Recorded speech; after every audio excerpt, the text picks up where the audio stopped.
Hello, everyone. My name is Chris Birkland, and my case study was on proposed wet zone in the City of Safety Harbor, Ordinance 21-3. So cities, towns, municipalities, and other local jurisdictions have traditionally put on or permitted events to draw attention to their communities. These include such events as art festivals, music festivals, and vendor-driven events, just to name a few. Some jurisdictions allow the sale of alcohol with different rules, and some of them just forbid it. One thing, though, I think is always for certain is that if people want to drink, they're going to find a way to drink at these events. Whether they drink before they come, whether they keep it in a flask, or any other creative way they think of consuming alcohol. So the question then becomes, what is it that the local governments should do in regard to alcohol sales and consumption at these events, and what can they do? So the issue of my case study is whether special event wet zones should be permitted, and how to control the consumption and distribution of alcohol in accordance with the permit. So the City of Safety Harbor has held special events with alcohol sales for decades. About 25 years ago, they started the Third Friday events. So this is a monthly thing that they did to bring attention to the downtown area, trying to vitalize it, bringing people from outside of Safety Harbor to spend money, help build up their businesses. But when they started this, the city was rather small and very few businesses were involved. They didn't want to stay open late. So in order to make this event go off, the city tapped charities to bring beer trucks in, charities that have alcohol licenses. And they would provide a beer truck or other kiosks for the sale of alcohol at these events. Since then, the city has grown tremendously, and local businesses are now capable of handling these events. Not only are they capable, they're willing to be involved because it's an opportunity for them to gain exposure and to recover from all that they've suffered from the COVID-19 pandemic. So there was a December 7th meeting at the City Commission where they discussed putting Ordinance 2021-13 on the agenda for the first reading on April 5th, which is the meeting I spoke at. And many local businesses were there. The conversation at that time surrounded expanding the wet zone.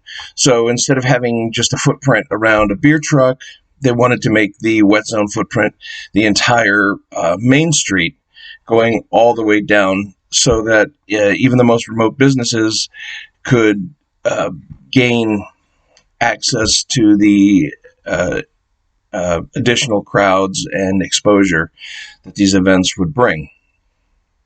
So that was what I was going to do my case study on, and my initial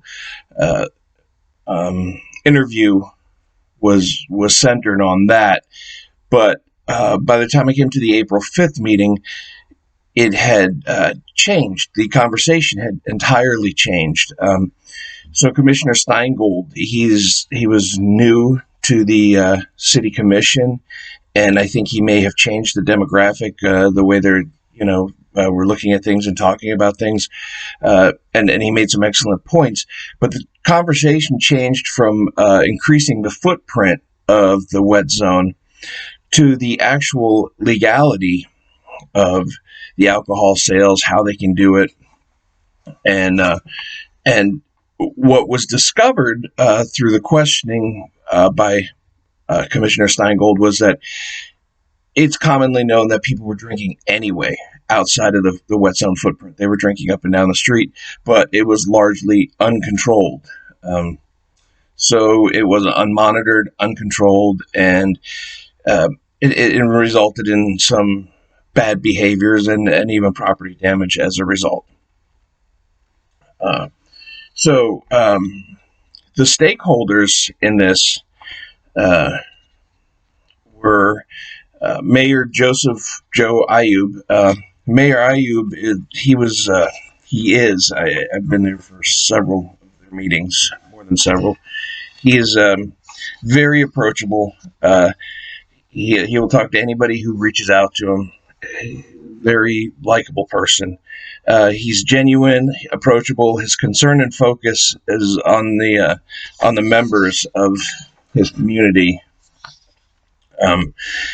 He makes it clear that the community safety is at the forefront of all of his decision making, but he always tries to balance this with helping the community to flourish and grow. The mayor voted yay on Ordinance 2021-13. Vice Mayor Basore, which is just a little interesting bit about Safety Harbor City Council, is that the commissioners, most of them have had a turn being vice mayor, so they all rotate that seat, interestingly. So Vice Mayor Basore, she's deeply analytical. She has a PhD, and she's a member of the Florida Bar Association. So she's a very educated person. She's very engaged with anyone that comes before her. She routinely asks probing questions. She digs very deep on any subject being discussed. Vice Mayor's concerns are always for the community at large.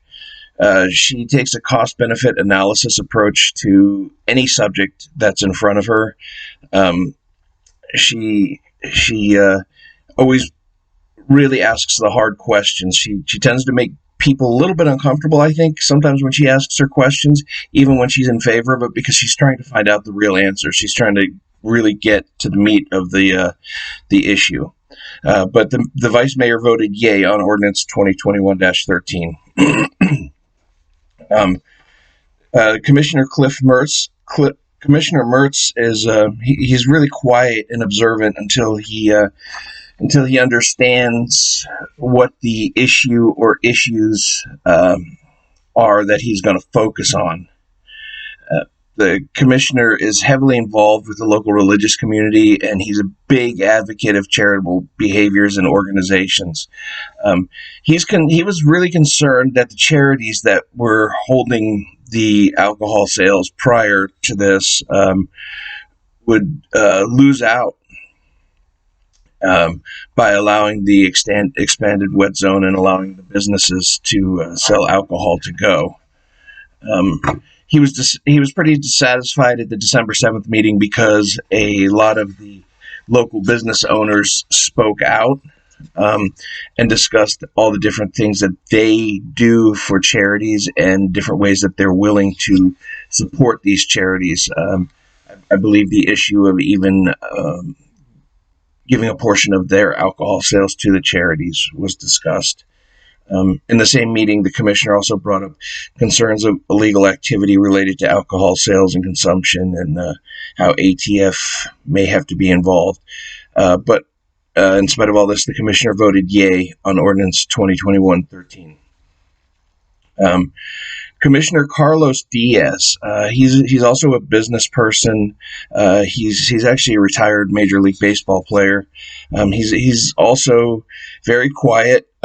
He understands the value of a free market economy, but the needs and the desires of the constituency, the citizens of Safety Harbor, are definitely not lost on him. It's a very big concern in all of his decision making, and he makes that clear. He's a person of few words. When he speaks, his concepts are robust and insightful. I mean, he has big ideas when they come out. You always have to listen carefully when he speaks. The commissioner voted yay on Ordinance 2021-13. And then there's Commissioner Andy Steingold, the most recent addition to the City Commission of Safety Harbor.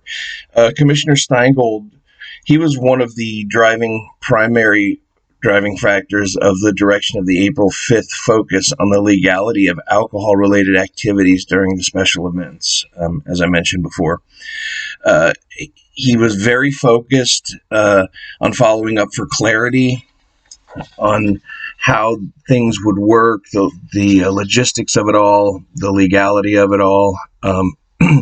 And he's the one that brought forth the fact that it was commonly known people had been violating laws in regard to where the alcohol may be consumed on public properties during the special events. He was concerned with compliance, and he helped to develop a broader understanding of what the city is capable of enforcing. The commissioner voted yay on Ordinance 2021-13. Next stakeholder that we're going to mention is the city manager, Matthew Spohr. The city manager, he's very disarming and approachable. I mean, just a nice guy. He's helped me get interviews. He will engage with you. He uses humor to build rapport.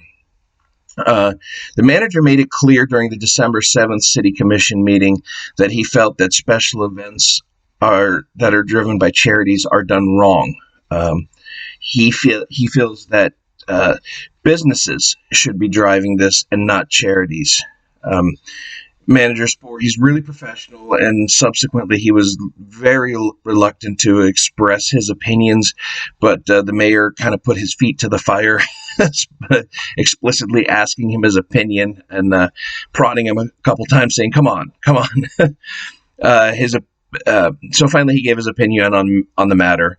Mr. Spohr said that these events should be focused and driven by the businesses to the benefit of the local economy.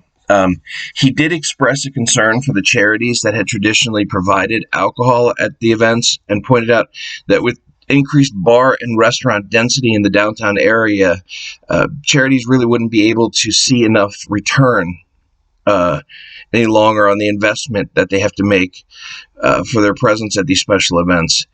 So he advocated for helping to support charities in other manners in partnership with local businesses. It's safe to assume that Mr. Spohr is in support of Ordinance 2021-13. The next stakeholder I looked at was the city attorney, Nikki Day. She's just a professional. Her sole focus is keeping the commission on track in compliance with legal mandates and standards. Attorney Day, she's pragmatic and professional. For the most part, she keeps her opinions to herself. She focuses solely on facilitating the functions of the city commission. My next stakeholder in this is the Safety Harbor downtown businesses. They were there at the meeting. They clearly stated an interest in all of this. The businesses of downtown Safety Harbor, especially the restaurants and bars, have been following heightened safety COVID restrictions for some time now. And the businesses and their employees have experienced heavy negative consequences from the COVID pandemic. These businesses are looking for any and all available avenues to gain more exposure, draw a larger audience, and increase revenues for their subsistence and those that rely on their employment. So it's safe to say that they are in favor of this ordinance for the most part. The citizens of Safety Harbor were also a concern as far as stakeholders are concerned. The citizens of Safety Harbor, they're focused on the community. They want the community to be safe, but they want it to prosper. Finding a balance between COVID precautions and a path forward for their community is really the optimum outcome. The citizens of Pinellas County are also a stakeholder in this because Safety Harbor is a member of Pinellas County. Pinellas benefits when Safety Harbor benefits. The relationship is symbiotic, so it's safe to assume that the citizens of Pinellas County have identical or at least similar interests to those of the residents of Safety Harbor. The Pinellas County Sheriffs I listed as a stakeholder in this because, let's face it, they're going to have to be the one to clean up the mess if something goes awry due to alcohol consumption. So Pinellas County Sheriff's Office, as the responsible law enforcement agency for the city of Safety Harbor, may be concerned with increased costs and other impacts due to alcohol-related incidents. I think if the city partners with them, the approval of Ordinance 2021-13 may be a benefit to controlling any negative results that come from alcohol consumption.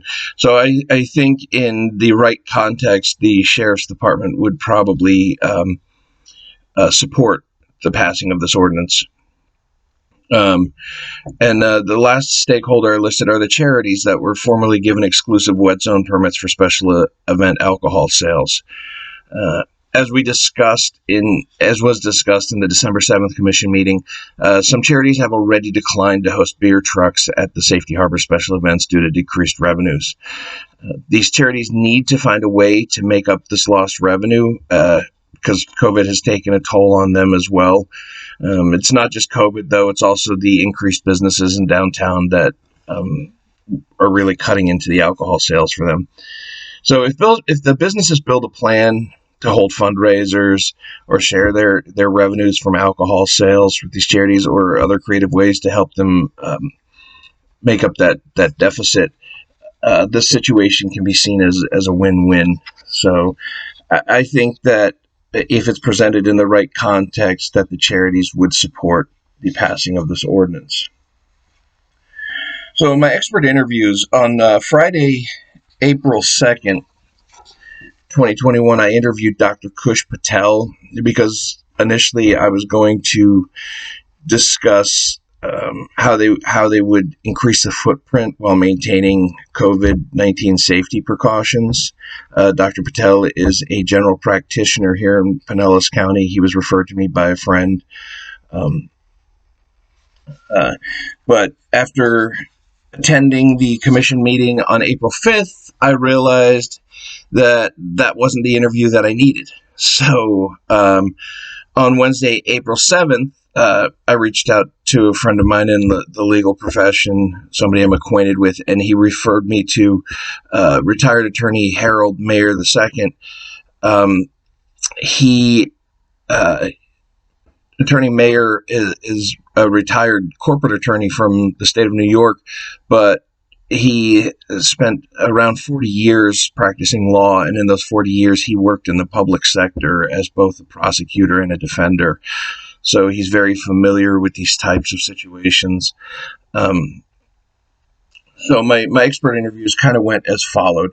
So first, Dr. Patel, when I spoke with him, my questions there were surrounding COVID safety. So I began by asking him, in regard to COVID, is it any safer now than it was a year ago to start opening food and beverage establishments? Dr. Patel said yes. We have learned so much about this virus in that time. We are able to effectively reduce the risk of spread if people comply with guidelines. Additionally, we're able to much more effectively treat the patients. But he said he still personally wouldn't eat indoors at a restaurant. And I said, you wouldn't eat indoors at a restaurant? Is it still not safe? He said, there are a lot of factors to consider, one of them being viral load, or the density of the virus being circulated around in the building. Another one is sanitation. Just because a place looks clean does not mean it is sanitary. So outside, the virus is much less likely to survive due to UV rays and other factors. So I asked him, are you familiar with Pinellas County COVID safety protocols for operating special events during COVID, and do you think that they can be effectively followed? Take into consideration two different scenarios. The first is a special event with more than 1,000 people with a beer truck, and the second is a special event with more than 1,000 people that has restaurants and bars spanning several blocks or more. Dr. Patel said he is not familiar with Pinellas guidelines, but would say that the beer truck might be difficult to operate safely because you might have people lining up and they wouldn't space out. They'll take off their masks to drink, etc. So he said that he thought that several blocks would be much safer because you could space people out more effectively. My interview with Attorney Mayer went as follows. So I asked him, in your experience, what is the best way to control alcohol consumption at special events like the one in discussion? And he answered, like everything, it's all about gaining compliance. There are many ways to do this, like building awareness, punitive measures, or incentives. I asked him, in your opinion, what is the best way to gain compliance from people? He told me there's no secret recipe, but if people are just breaking the law, there's only so much you can do to stop it. Sometimes it's better to try and control it. I said, if laws are just blatantly disregarded, how can a government regain control? He said, again, there's no secret answer to that. Compromise, and people are usually willing to comply. I said, what do you mean by compromise? Can you give me an example? And he said, instead of outright banning something, a substance or behavior, put it into a context or location where it is accepted within reason. And then I ended that by asking him if he had any advice for accommodating special events in the context that I have explained about the city of Safety Harbor. And he said, by creating wet zones in the city, there are insurances related to alcohol sales that can be purchased for the events. Also, law enforcement agencies are usually willing to consult on extra measures that may create a safer environment. So after taking all that into consideration from my experts, attending one and watching another city commission meeting and researching this, my recommendation is for the approval of Ordinance 2021-13. It seems that people have been walking around with alcohol outside the designated areas provided in the vicinity of a beer truck and the property limits of the bars and restaurants, despite laws opposed to this. Additionally, Pinellas County Emergency Order 21-3 mandates face coverings at large-scale events under Section 3(2)A at all large-scale special events. There's an exception to this under Section 5, which allows for the removal of face coverings if people are eating or drinking while stationary or sitting. This seems like an insurmountable obstacle if the footprint of a wet zone is limited to a small area like that around a beer truck. I believe that the city should allow the sale and consumption of alcohol in well-defined areas marked by signage and monitored by off-duty police hired by the event coordinators, similar to what the city of Dunedin requires for their special events under Section 13B of their special events application. So this concludes my case study. Thank you for your time. Again, my name is Chris Birkland, and I look forward to all your comments on this.